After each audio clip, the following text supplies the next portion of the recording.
And we're live! Hey there, book friends. Welcome to another episode of Between Two Succulents. I'm, of course, your friendly neighborhood bookseller, Brandon Rashad Butts. And honestly, I'm truly excited about having today's guest on. She's a multidisciplinary artist who is critically acclaimed as a performer, a director, choreographer, and as a playwright. She has collaborated with the Lincoln Center and has been commissioned by several companies, including the National New Play Network, the Smithsonian, the Kennedy Center, La Jolla Playhouse, and Glimmer Glass Festival. Those are a lot of big titles if you don't know much about the world of theater. She is the recipient of an Individual Artist Award from the Maryland State Arts Council, as well as 4-time Helen Hayes nominated for her choreography, directing, and performance experience. Paige has also been named a classroom hero by the Huffington Post, a Citizens Artist Fellow, and with Kennedy Center's 40 Under 40 by the Washington Post, and one of 6 theater workers that you should know. And we're going to make sure that's here today. We're elated to have her on. She is the new Associate Artistic Director of Everyman Theatre. She's got so much stuff going on that I'm forgetting about it all. Everyone help me welcome Paige Hernandez. Welcome, Paige. Yes, I got so much stuff going on that I forget about it all. Thank you, Brandon. That is such a good place to be in, though, as creatives, man. I love the stress that comes along with that. I have to say. Yeah, you're right. As much as I don't want to admit it, I think I work well under that pressure. Absolutely. Well, I mean, Paige, clearly you've been making a name for yourself and really been honing in on your craft for a while. Your name has honestly come up constantly in most of my artsy-fartsy theater people kind of conversations. And so today, I really want to spend time to talk about your new position at Everyman, as well as a couple of your other latest projects. But before we get into all of that, we're going to kick things off the way that we love to do around here at Between Two Succulents with a segment that we call "Ah Shucks." Oh, sucks. I'm going to introduce you to our succulent VIPs for this week. Or actually, I'm going to have Joe introduce you guys to our succulent VIPs, even though we have some really smooth, cool ones that offer up today. And you're going to tell me which one essentially makes you feel so good that you want to choreograph the Tony Awards. Are you ready to go for it? I'm ready to go for it. All right, sounds good. All righty, so up first, we have the beautiful sedum salsa, a mysterious and alien-looking succulent that sports red-tipped leaves. The plant grows with a long stem and many round leaves. The faint lines on these leaves give the plant a mineral look. These leaves are also turned into more red and increased sunlight, but are otherwise lime green. Soft sedum needs bright sunlight to maintain their colors and full leaf coverage. Soft sedum is low maintenance and only needs deep, infrequent watering. Now for our other contender, we have the blue elf sedivaria. Beautiful and bountiful blooms are what gives this hybrid its cheery nickname of happy plant. Blooming multiple times a year, the flowers make it a showstopper. It has teal green leaves with pink to red tips, but bright light or sun brings out more vibrant colors. Because of their cheerful and sporadic flowering, it's been nicknamed the happy plant. So, Paige, which one of these makes you want to take on a full week of 10 out of 12 tech days? I'm going to have to go with the first one. There's something about low maintenance, not needing much watering that just is my jam. Exactly. With that one. And I like the red tips. I'm all about red, so it's nice to see that. Excellent. Well, this is our lucky winner right here, the beautiful sedum salsa. The name is kind of making me hungry, so we're going to go ahead and move on past into our really next sedum segment. Salsa? Sedum salsa, yeah. Yep. Even better. That makes sense with Havana Hot behind me, salsa. Exactly. Look at us being on the brand. Succulent is meant to be in my house. I have to get one now. Exactly, themed out and you didn't even know it. All right. So let's get into some of this stuff that you have going on. Now, I could talk about the importance of Dominque Morisseau's work literally all day long, but for the sake of time, I'm wondering if you could just tell us a little bit about your production that's currently being streamed at Everyman, which is the play Pipeline. Yes. I mentioned earlier today that any day that I get to talk about this show is a great day. And I mean that seriously because this is probably one of my most favorite shows of Dominque Morisseau's, who's now written a few showstoppers, honestly, including most recently The Temptations on Broadway, which was Yes. also dope. But I've been such a huge fan of hers for so long. She and I are definitely cut from the same cloth. I would consider her cousin. I would invite her to the cookout. Do you know what I'm saying? Hell yeah. What Dominque is able to do is really just bring in a slice of life, specifically with working class, with folk of color, in a way that really looks at it from a different perspective, a smart perspective. Um, One that really doesn't belittle the audience. It's something that really shines in Pipeline, which I'm so elated that Everyman was able to produce and that Baltimore is able to experience.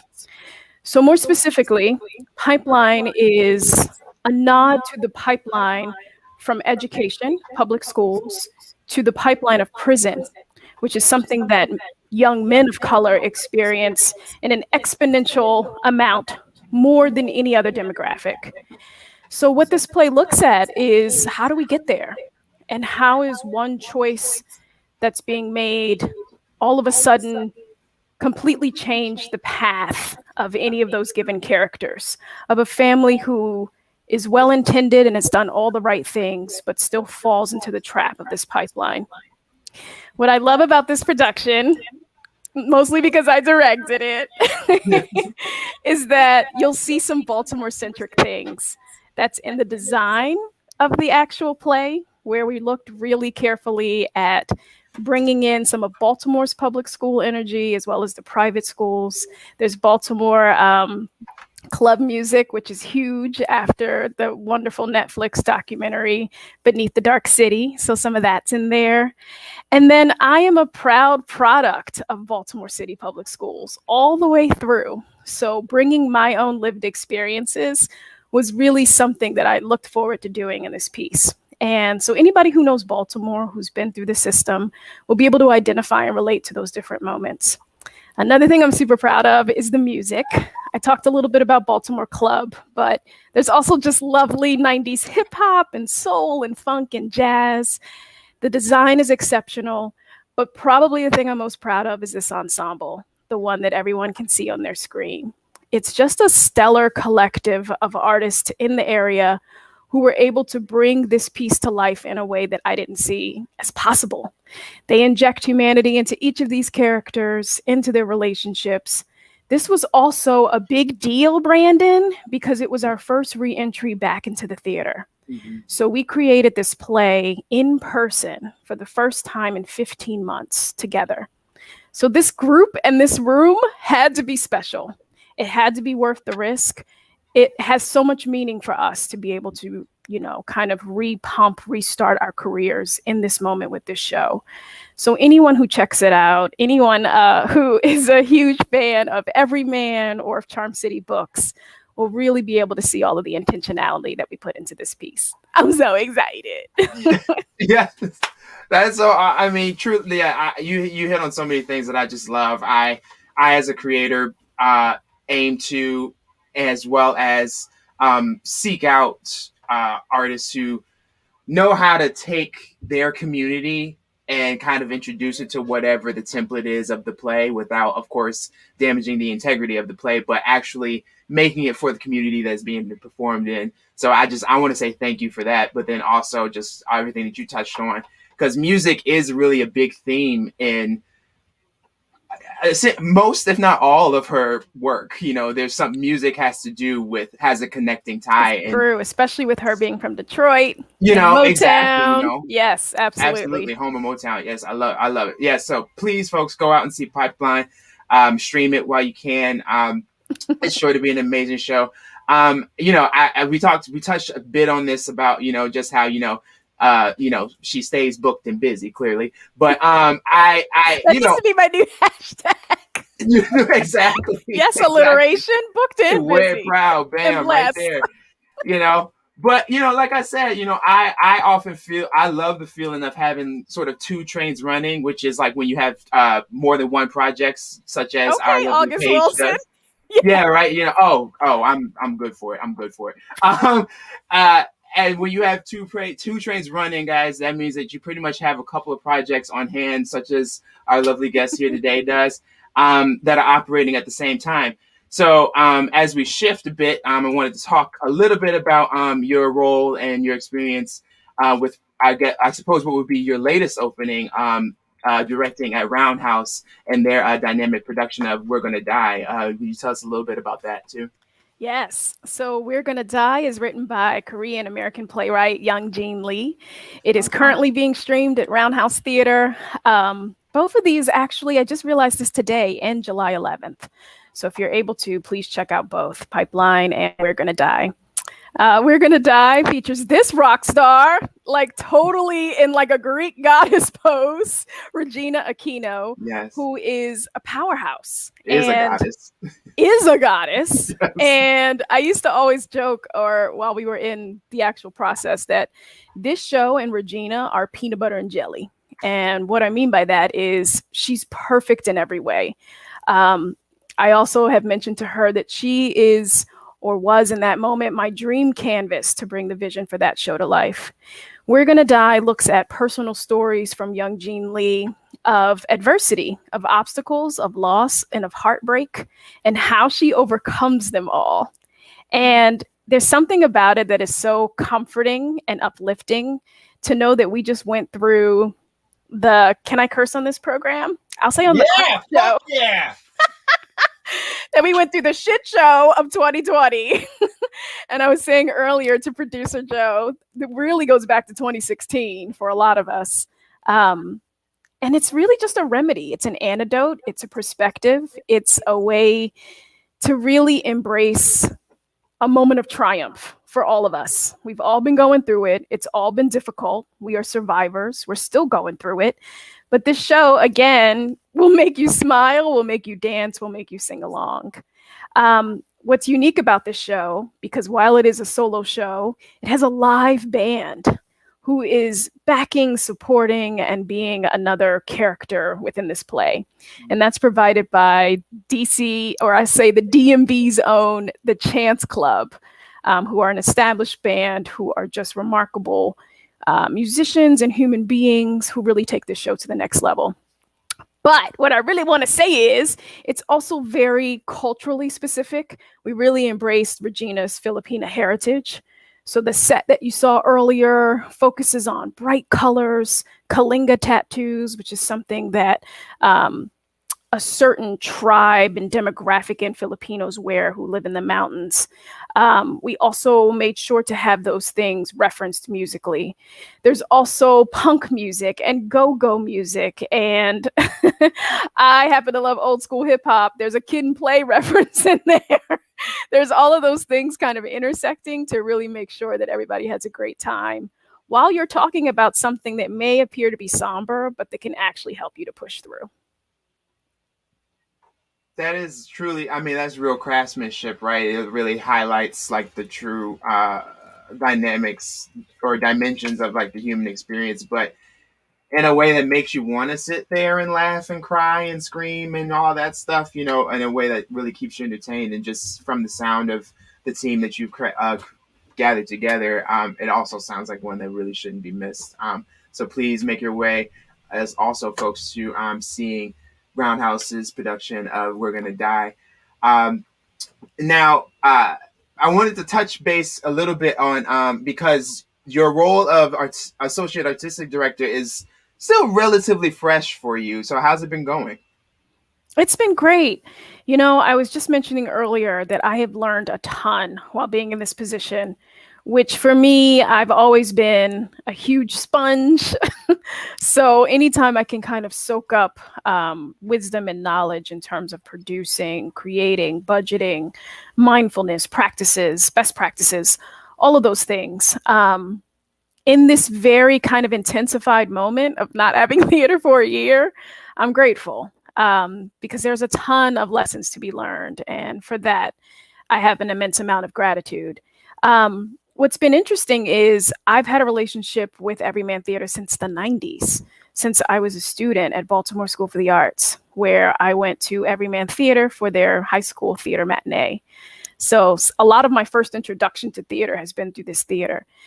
And then several years ago, I was asked to be a resident company member, which I still am, which means that I get to perform in different productions throughout the seasons. And then Vinny Lancisi, the artistic director at Everyman, invited me into this position. I might be 3 years ago now, but I wasn't able to do it until pandemic hit because, of course, everything else kind of dried up. So it was kind of perfect timing for me to slide in and really take a position that will allow to continue to feed me and to help me grow as an artist with my own company, while still doing the things that I love, which is pretty great. I have the best of both worlds, I have to say.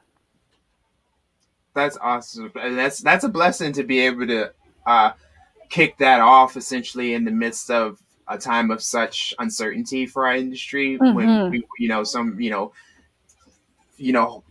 like couple 100-seat houses are now shutting down and now coming back to only like 25% capacity if they're lucky. That's right. That's such a different experience, and a blessing to be able to kind of get things started at least in the midst of 2020. And yeah, Everyman's been very fortunate. They haven't been able to furlough anyone. Everyone stayed on board, which is pretty great. And then made the strong pivot into digital content. That is how we are able to bring you Pipeline in a moment like this. Earlier in the season, in November, I directed Queen's Girl, Black in the Green Mountains, which was our first foray at trying to be in person with 3 COVID tests a week before vaccinations to film something so that we could still stay connected to our audiences. And by now, I think we're up to somewhere of like 6 or 8 digital projects, which is like, no one knew a year ago we'd be doing this. And that, we would gradually get better and better until we could kind of feel confident about it. And that's another great reason why Pipeline is so exceptional, because it really does look like the project we got to do after we learned so much. Yeah. A great collaboration with the filming company, Human Being Productions, who are also based out of Baltimore. Lots learned. Yeah, no, and I think that speaks to like the resilience of our industry, just because theater will never die. We'll figure it out. We'll always make it. And that was a good thing to feel throughout all of this too, that we'll make all of our we've always been talking innovation or whatever anyway, so this was a time to really kind of put our money where our mouth was. And I think that it's been going well so far. I've been really impressed generally with the stuff that's been created. But so thank you, Paige, for all of those insights into all of the things that you have going. I mean, you've directed and you've choreographed your way to the top. So I think that you are the perfect continuer for what our next segment is, which is what we call the lightning round. And what we do for this is I'm going to ask you 3 questions. And if you answer them correctly, a viewer on our stream will win the prize of all prizes, a free ticket to a stream production of Pipeline at Everyman Theatre. Yeah! Woo! Paige, are you ready to take on the lightning round? I'm ready. All right, let's go for it. Question number 1. What is one of the biggest goals that you hope to accomplish while working at Everyman? To leave the door wide open for those who want to come during, after, before, in any way possible, to make sure that they have a seat at the table and that their voice is heard. Amazing. Question number 2.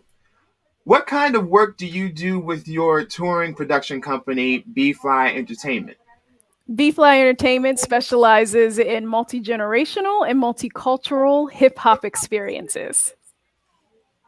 Oh, nice. Oh, I love that. That's so concise and clear. Wow. Thank you. And yes, it is a very, very good answer. Thank you for that. And then question number 3, finally, are there any new bits of info about upcoming projects or programming at Everyman that you can share with our community of artists, Joe, Tina, me, just Davin, just the general arts community, Yes. So I'm really happy and excited because we just announced our 31st season, which is in person, starting with Steel Magnolias this summer, and then going into Flying West by Pearl Clegg, which I'm directing. And then we keep it moving. We're back, is basically the message. And we want everyone to come through. We're still working on our accessibility. One thing that this past year has taught us is that we're able to be accessible in a way we never thought before. So even if you can't meet us in the lobby in the theater, you can check us out digitally, online. We'd love to have you. Oh, God, access is my favorite word. And for that reason, I'm going to give it to you, Paige. You are the champion of our lightning round. Woo! Yeah, Paige! You just won one of our lucky viewers a free ticket to an online streaming of Pipeline and Everyman Theatre. Joe, who was our lucky prize winner? Brandon, Elsa Singleton is our winner today. Congratulations, Elsa. You can email info@charmcitybooks.com and you can get hooked up with your link to stream Pipeline at Everyman Theatre, now streaming live. Woohoo! Woohoo! I have Congratulations to you, Elsa. We'll see you soon. Paige, before we go dark between shows, what's next for you?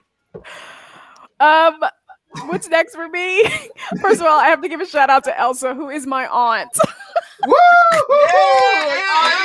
Yes, that is my pops' sister, and I love her dearly. She is one of the biggest supporters I could ever dream of for everything BFLY and with my career. So thank you, Elsa, for tuning in.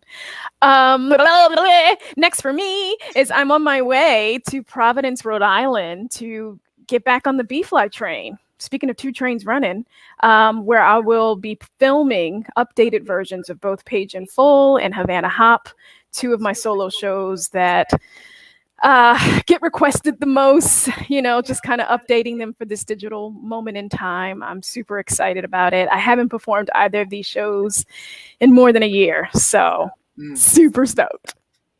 Love that, and so excited for you. Break all of the legs. Yes. Are there any organizations or causes that you want to take this opportunity to tell our viewers about? Yes, I would love to shout out the Black Prayer Trans book, which is headed off by the lovely Lady Dane Figueroa Aditi. I don't know if maybe producer Joe or someone can drop that link, but they are currently raising money to make sure that a documentary can be done. There's already a book that's on Amazon that's doing really well. That's won all these awards. It's in the store as well. Excuse me. You all have it? It's in the store. Yes, we have it. We have several copies. copies. You do. Yes. I love it so much. It makes me smile the biggest smile.